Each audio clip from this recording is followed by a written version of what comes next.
atmosphere. As a reminder, we don't plan to recover the spacecraft today, but rapid and reliable reusability is the ultimate goal. Yeah, the light show has already begun. You can see plasma starting to build on the windward side of the rocket there. And, you know, reentry is a critical phase of flight, and we need information on how the ship systems perform. Reentry is also extremely demanding portion of flight because we need the ship to scrub off all of the energy we used to launch the rocket. So remember the 33 engines plus the 6 engines on ship that we used to get up into space, we now are using aerobraking essentially to scrub off all that energy. And of course, Starlink is a big part of this, giving us the views we have right now, and also letting us gather as much data as possible, which again, is really the main reason why we do these flights.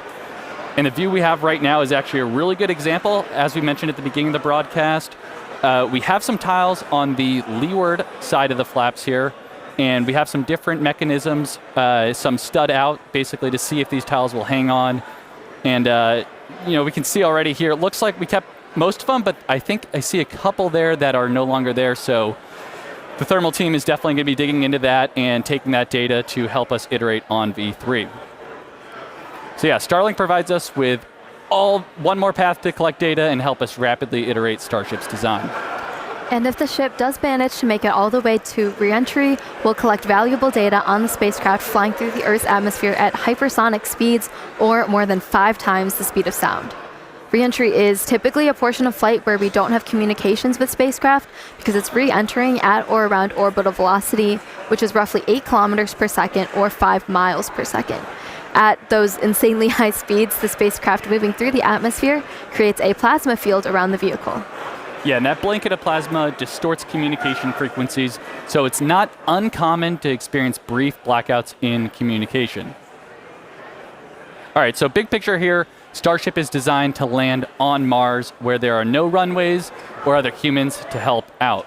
So that means we need to do a propulsive landing instead of a more traditional means like parachutes, which is what our Dragon spacecraft uses, or a runway like the Space Shuttle. Propulsive landing enables more rapid reusability. Now, as the ship makes its way back to Earth, we should start hearing some callouts when we hear entry max heating and entry max Q. That means the ship has made it through the maximum heating and aerodynamic loads it will experience as it returns. So if it makes it through all of those, that's a pretty good sign that we're doing well. Yeah, and we heard flaps have control of the vehicle now. Okay, there's a great shot there. You're starting to see the plasma build up.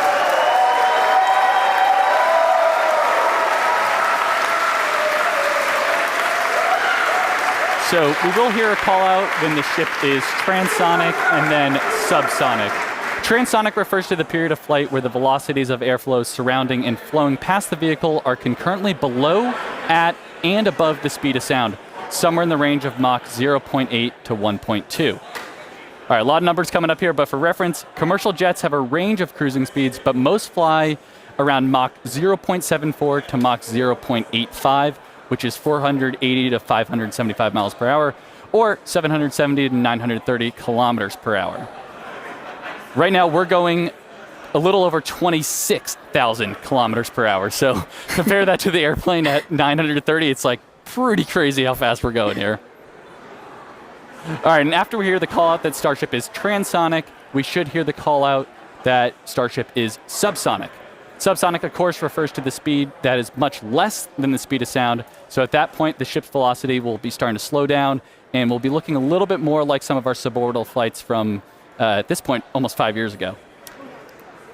Yeah, so re-entry so far is looking pretty good. You can see that plasma field.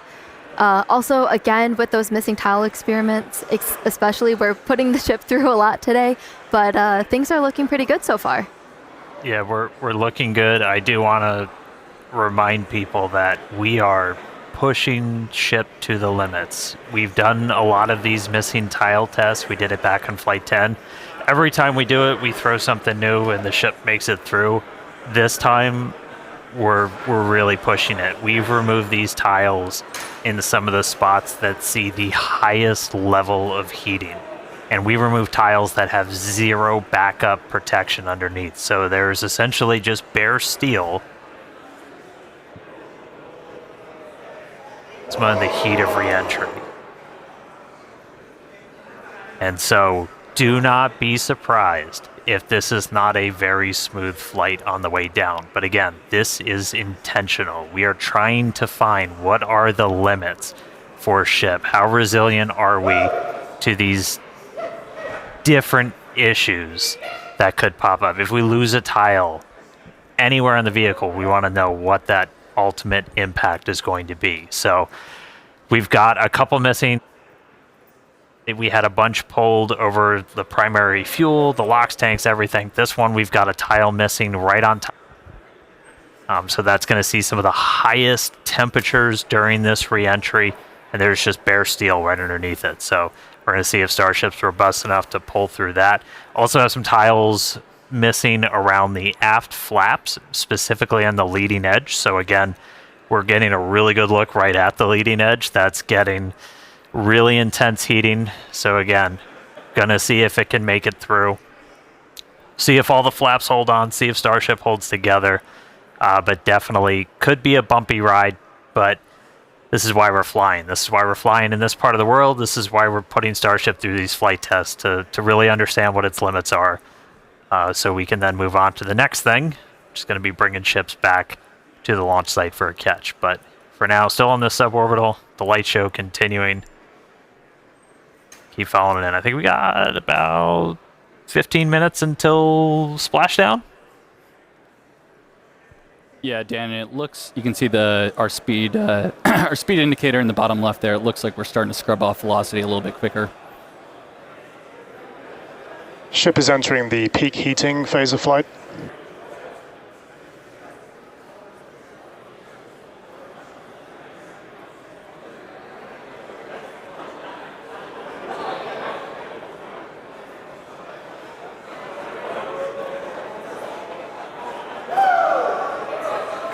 Looks like we can see some clouds down there as we pass through 70 kilometers altitude. Yeah, the sun's starting to come up again. Ooh, there we go. There we go.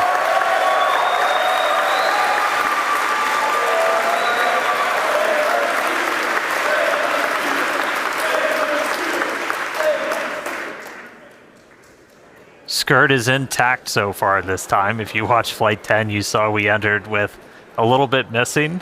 That was ultimately traced to a little bit of buildup. We dumped prop on the way. We had a little bit of solid propellant buildup, and then either static discharge or the plasma ignited it, took out a tiny bit of that skirt, some of the aft flaps, but StarShip, again, was able to fight through it, make it all the way to that landing burn. We addressed that, changed some of our prop dump con-ups, though, so should not be seeing that this time around.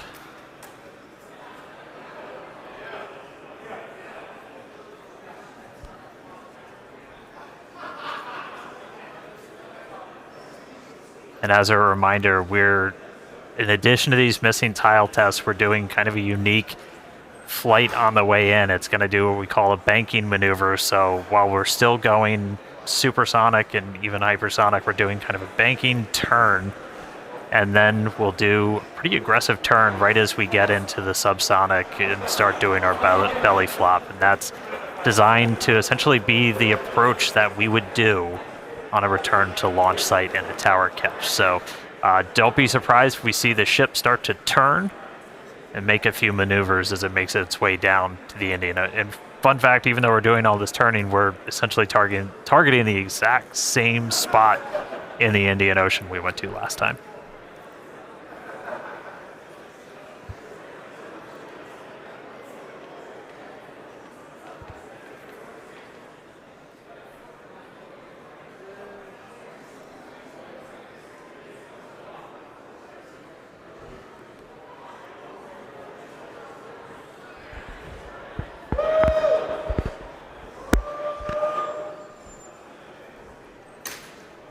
All right, just about 12 minutes to go. Still looking good. That gives a pretty good view of those aft flaps where, again, on the leading edge, I think it might be on the one on the other side, we had some tiles removed with no backups behind it. So again, we're really trying to stress some of the the most sensitive areas around StarShip, where basically if you lose a tile, it's the worst possible spot. And if we're able to make it through this, then that tells us quite a bit about just how resilient this vehicle is.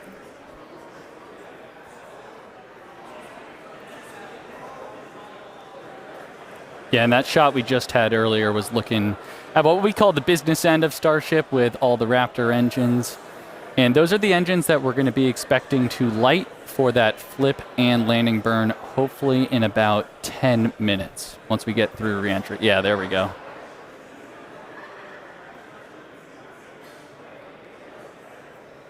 Yeah, looking at E3, that's the one we did the relight on. So it's 2 for 2 so far. We'll see if it can go 3 for 3. Yeah.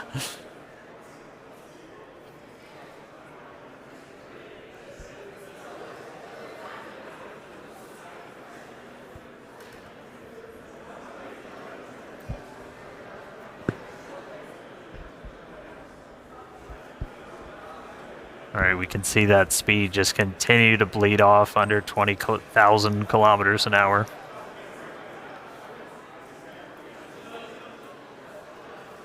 Ship still holding together. Yeah, and if you look in the bottom right, looks like we've made it all the way to the Indian Ocean. We're coming up kind of near Australia, the west side of Australia there, so pretty crazy. We're only 56 minutes in, and we've made it all the way, you know, halfway around the world.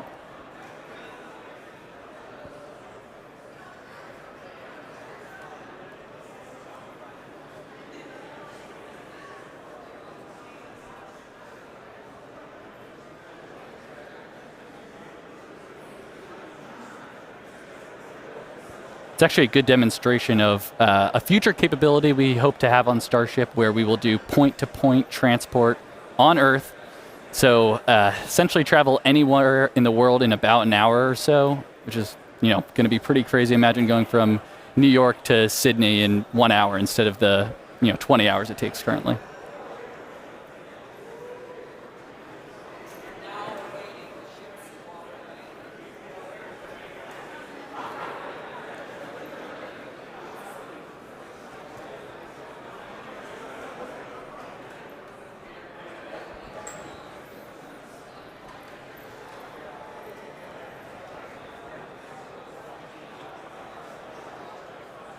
And a reminder, so this camera is, oh, we see some of the heat rate picking up a little bit. And this camera is embedded right in the end of one of those forward flaps, so you see it moving around. That's the flap adjusting to maintain control. Looks like we're getting into our bank maneuver.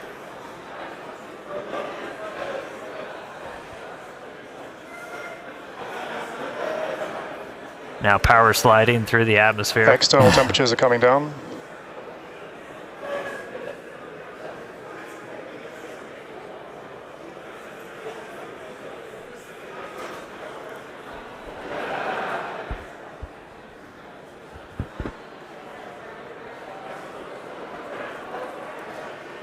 Vehicle is now at maximum dynamic pressure.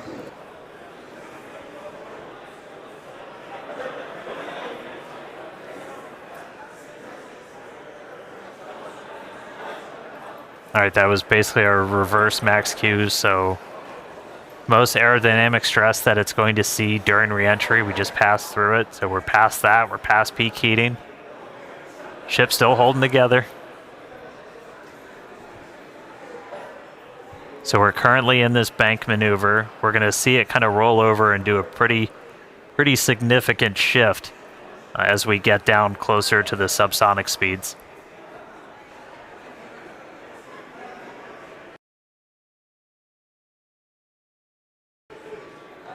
Yeah, and that bank maneuver that Dan's mentioning is all in part of us to learn about the guidance, navigation, and control for return to launch site missions. So in the near future, we're hoping to return the ship back to the same pad we just took off on 59 minutes ago, and we've got to do some of these pretty dynamic bankings to make that trajectory work out.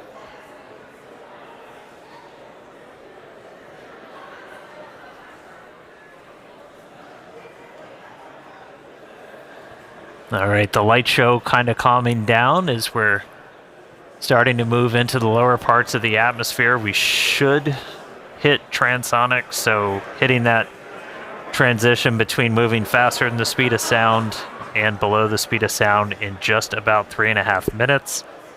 Our landing burn should happen right around an hour and 6 minutes after launch, so we should be just about 6 minutes away from that. You can see lots of daylight. Everybody cross your fingers, see if our range team is able to get out there and provide any surprise views as StarShip makes its way down. Oh, it's like they heard me.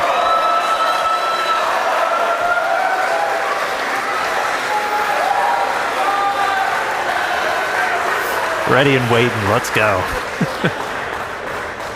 Dan, you just spoke that view into existence there. And again, all brought to us by Starlink. Maneuver has started. All right, there we go. So we're now starting into our really heavy bank maneuver. Again, this does almost like a half circle loop to our actual trajectory. We're heading to the same exact splashdown point, but we're kind of doing a more roundabout way to get there, where it's this kind of big, long half moon loop and then a really aggressive and a twist right at the very end. And that would line us up with the launch tower. StarShip, on a return to launch site, would fly over the tower, do a quick landing burn flip, and then come down for catching the arms.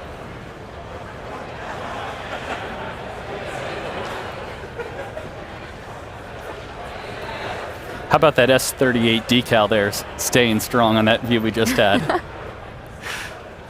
Good to see the numbers back on. Yeah. All right, should be hitting transonic in about 2.5 minutes. Landing flip coming up in about 4. Pretty clouds there in the Indian Ocean today. Again, yeah, we changed our launch times. We launch in the evening now, so we get these daytime views down in the Indian Ocean. One of the things we're really looking for, the reason we have the drone, other than, yeah, that looks really cool, is we're able to kind of see the ship. We can only see so much from these cameras. You can't see like the vast majority of the heat shield, so we throw these buoys out there. We've got there's... You spoke it again, Dan. There it is. They're playing with me in the control room. All right. But we have these buoys out there. We have these drones that we're trying to see externally how the heat shield held up. Everybody saw from Flight 10, it had a little bit of a paint job, a little bit of a reddish hue. That was from those metallic tiles that we had tested. Kind of oxidizing really rapidly in that plasma and then spreading those little oxide particles all over the heat shield. No metal tiles on this flight, so not expecting to see that. Dynamic pressure is coming down.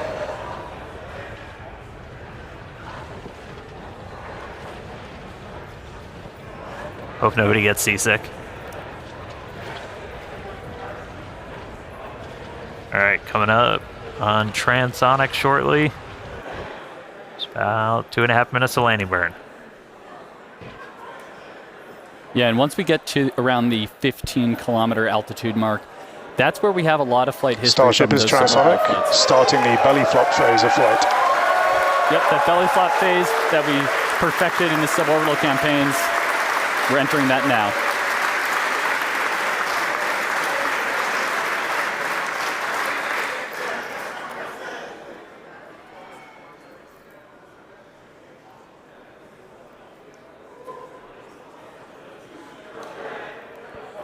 Right, starting to get those Raptors ready. Should be 2 minutes away from landing burn. Again, we're going to do a flip. After we ignite those engines, we'll go from 3 down to 2 for the final phase of the landing burn and look for another soft splashdown, hopefully by our buoy and drone, which are hanging out, ready and waiting for a ship.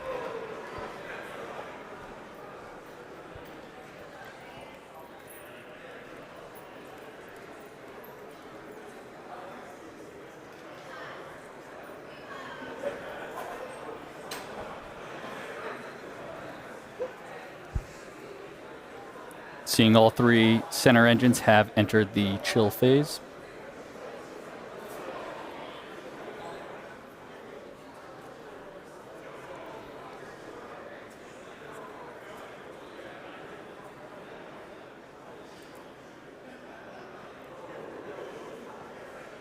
All right, less than a minute to go.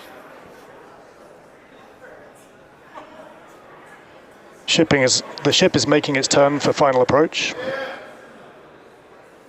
And here's this kind of aggressive final turn that would essentially position it so it's right behind the launch and catch tower.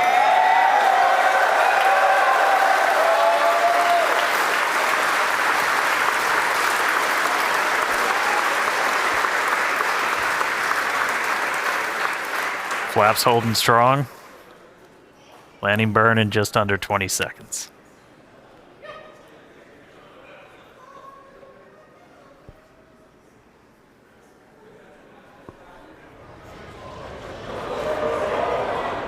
Ship landing startup.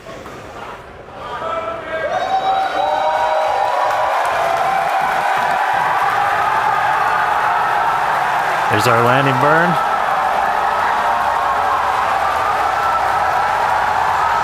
Three down to two. Starship has landed.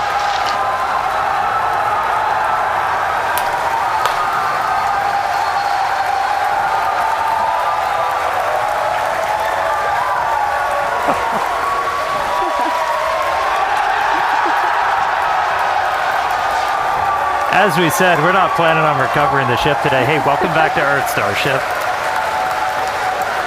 We are down in the Indian Ocean. Let him hear at Starbase. What a day. What a flight.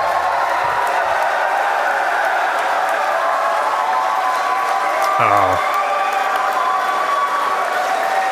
All right. Welcome back to Earth, ship. What a day. A whole lot more to go through. As you just saw, everybody here at Starbase pretty hyped. Hey, Tyler, out of Hawthorne, how's everybody holding up? Thank you, Dan. We had a fantastic time watching. It was another exciting Starship flight test in the books, and we hope that you enjoyed those Starlink views too.